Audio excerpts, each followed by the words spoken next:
Tanta coisa acontece na política que muitas vezes os acontecimentos passam com muita gritaria, muito comentário, muita hipérbole e logo somem sem que a gente tenha tido certeza se algo importante aconteceu mesmo ou não. Pois na semana passada, muito longe do Palácio do Planalto, algo realmente importante aconteceu. Algo que periga se tornar um dos temas mais fundamentais das eleições de 2022. Foi a briga entre Ciro Gomes e Lula. Os dois candidatos claramente de esquerda postos nessa campanha eleitoral. Não só isso, como o primeiro e o terceiro colocaram nas pesquisas. A gente não pode esquecer, afinal, que Ciro é o único, além de Lula e Bolsonaro, que com frequência aparece acima dos 10 pontos percentuais. A briga não é importante por ter sido feira ou grosseira, embora tenha sido. Ela é importante pelo que revela sobre Lula. Vamos conversar? Eu sou Pedro Doria, editor do Meio. Você conhece o Meio? Então, se eu fosse você e se eu gostasse de podcasts, ia agora procurar no pé do ouvido. É a newsletter do Meio, só que em podcast. Gratuito, de segunda a sexta, o essencial para você compreender o dia. Na Apple ou no Google Podcasts, no Spotify ou no Pocket Casts, a plataforma que você usar. No pé do ouvido. Assina lá. E esse aqui? Esse é o ponto de partida.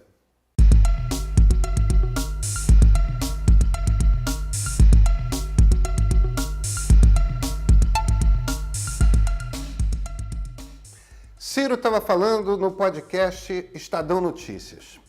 Será que o Bolsonaro aconteceu por acaso? Não foi, não. Quem produziu o Bolsonaro foi a irresponsabilidade criminosa e corrupta do senhor Luiz Inácio Lula da Silva. Quem produziu o Bolsonaro foi a crise econômica produzida pela falta absoluta de responsabilidade do Lula, que nos impôs uma presidenta sem nenhuma qualificação para o cargo, sem nenhuma aptidão nem vocação para o cargo, e que vai lá e faz o oposto do que prometera. Não é? E desastra o país, são números. Aí você chama isso de ilação. Isso é um debate, ou eu tenho razão ou eu estou mentindo. Não tem negócio de ilação. Não tem... A primeira reação de Lula foi o jornalista Guilherme Amado quem trouxe. Lula disse que Ciro fazia o que qualquer candidato tem de fazer, atacar quem está em primeiro, e que não iria responder. Só que Dilma respondeu num tweet. Só Ciro Gomes é competente. Esse é o pecado da sua enorme presunção. Essa é a sua visão quando se trata de avaliar o resto da humanidade. Mas quando se trata de uma mulher, sua visão não é só inadequada, é também profundamente misógina.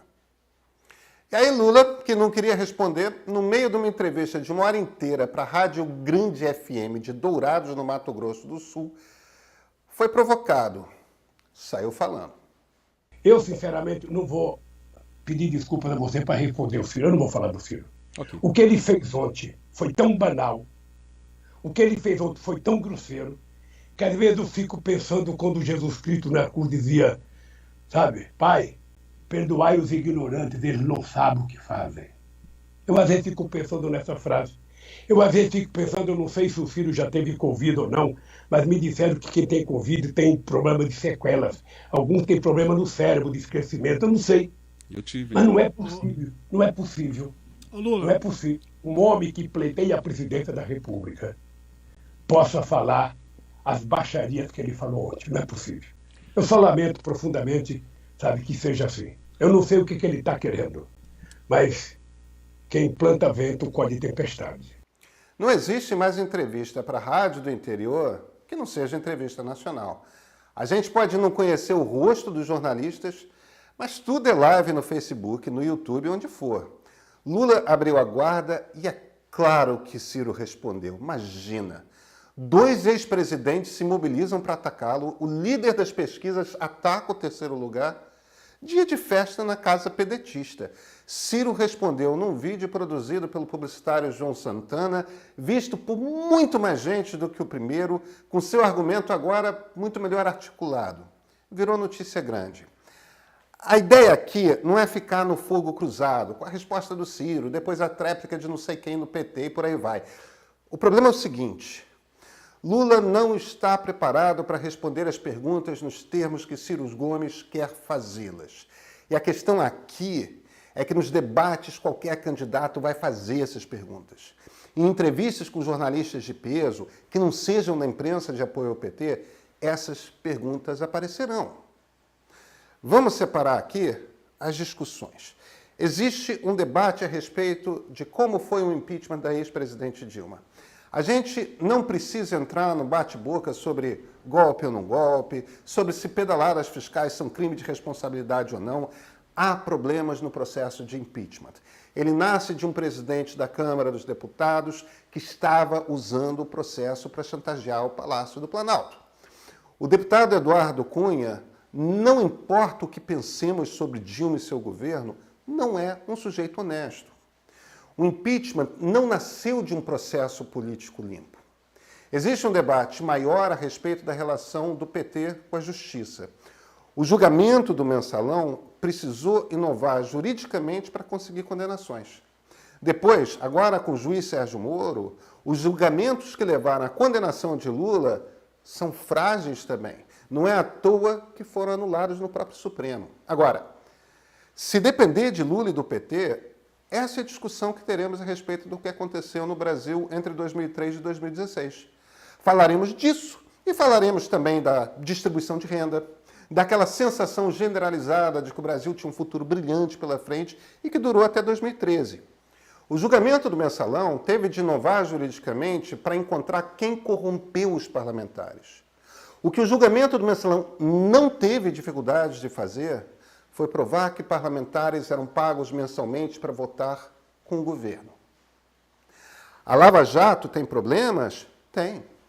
Mas onde não há problema é na certeza de que muita gente fez muito dinheiro corrompendo e sendo corrompida dentro da Petrobras. Que executivos da companhia e empreiteiros trocaram muito dinheiro de mãos durante o governo de Lula. Sobre isso, não há dúvida.